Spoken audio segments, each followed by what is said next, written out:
I wanted to come on here today and talk to you about something that has been heavy on my heart as well. And it's important right now. I think we all need to be talking about it. So, true herd immunity and why it does not come from a needle. Okay. Who's with me on this? We've all heard the phrase herd immunity, right? But have you ever really thought about like what that means? We're often told that everyone needs to be vaccinated for herd immunity to even work. But what if that's not how it actually works? It's not how it actually works. Today, we're breaking down what true herd immunity is, how our bodies were designed for natural immunity, and why vaccination alone does not create a real herd immunity situation. Okay? This is an important conversation, guys. And if this information is valuable to you, please be sure to share it with another mama who needs to hear it. Alrighty, I'd appreciate it. Now let's dive in. Okay, myth one, herd immunity comes from vaccines. Reality, herd immunity was never originally based on vaccinations.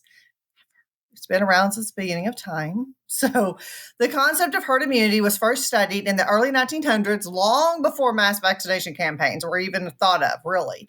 It was observed in communities where people had naturally recovered from illnesses and developed lifelong immunity. I have experienced the same in my own family with many of my own children.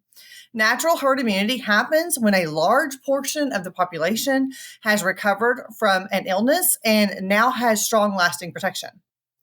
Vaccine-induced immunity is different because most vaccines provide short-term protection, and that's why they require boosters. Like, for example, the measles vaccine doesn't provide lifetime immunity like a natural measles infection does. That's why you have these little outbreaks are happening even in highly vaccinated populations.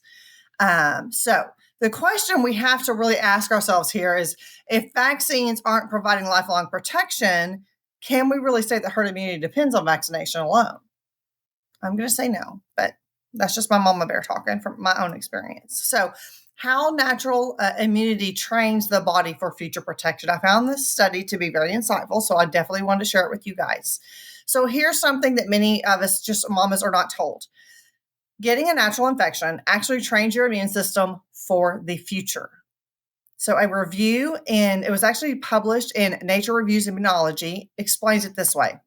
Trained immunity is a functional state of the innate immune system that is characterized by long-term epigenetic and metabolic reprogramming of cells associated with potent immune responses. End quote.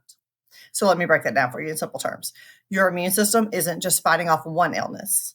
It's learning and it's adapting. And it does this every day. So when a child recovers from something like a natural infection, their immune system remembers how to respond more effectively in the future.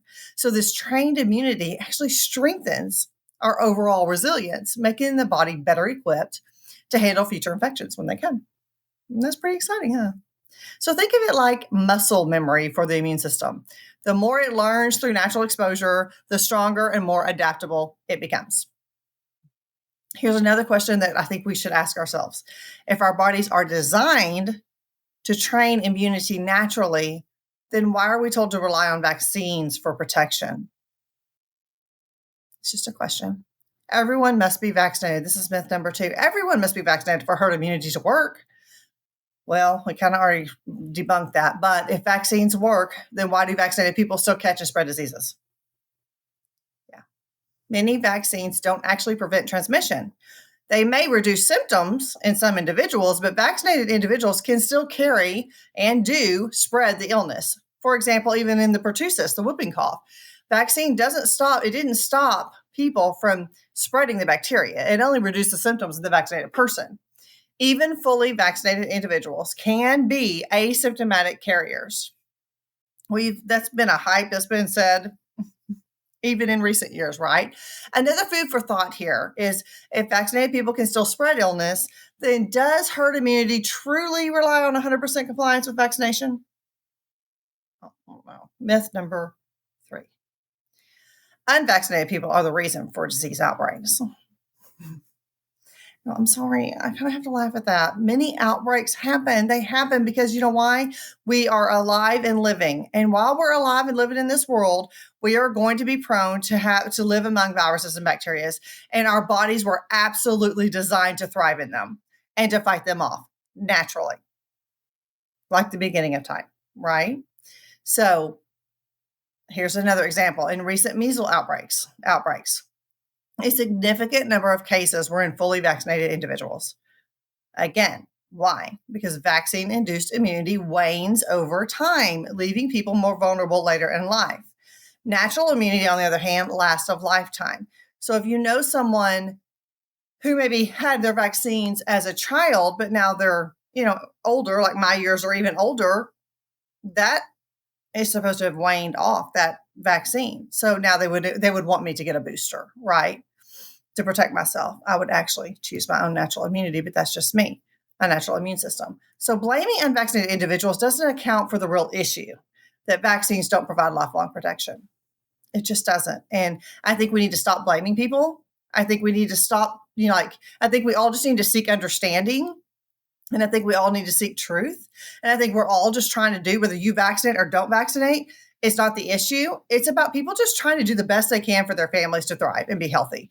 That is what we're looking for. And we're looking for truth in doing that.